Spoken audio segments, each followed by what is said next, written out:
Now, after the optimistic poem like the last we saw about the dust of snow, there is one more poem by Robert Frost, which is Fire and Ice. It is about if we can say it is about the end of the world, but let's read in between the lines. Some say, no, the poem itself. Some say the world will end in fire. Some say ice. From what I have tasted of desire, I hold with those who favor fire. But if it had to perish twice, I think I know enough of hate to say that for destruction, ice is also great and would suffice. A poem by Robert Frost. So, is it about the end of the world? End of the world, what we can say, that world will end in fire, world will end in ice. So these are not real fire and real ice. They are used in some way to convey the feeling of human beings about each other. What is fire? Fire is something that is actively active hatred against each other. Active form of greed is there. The people want to conquer some land. They have enmity.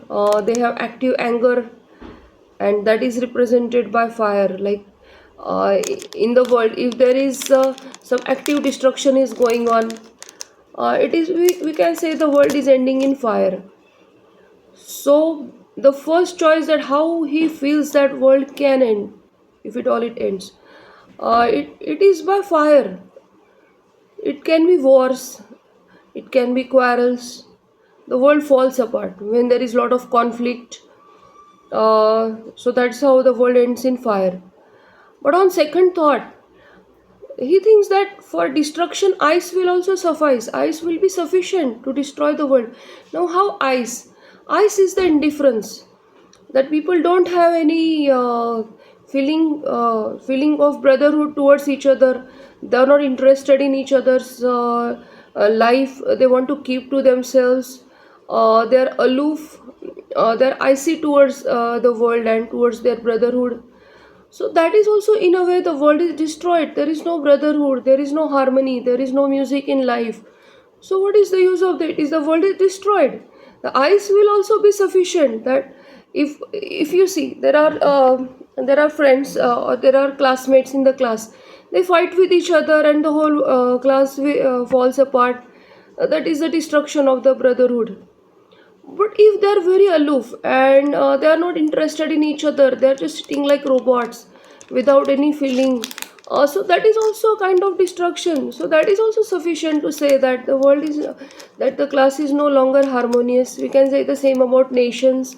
We can say the same about neighbors or on all the members of the community or some any establishment. So it is not necessary that there should be big conflict and that will destroy the establishment or the world at large. For destruction, that Robert Frost says here in a very meaningful way, that for the destruction, ice will also suffice. Ice will be sufficient. And not only the active destruction, but ice is what? It is indifference. So that will also be sufficient for destruction. So now this is a poem. You should always, as I say about every poem, you should read in between the lines. These are not the words, but the meaning behind that tells us something, and that compels us to think. And our thinking makes it more meaningful and completes the poem. Thank you.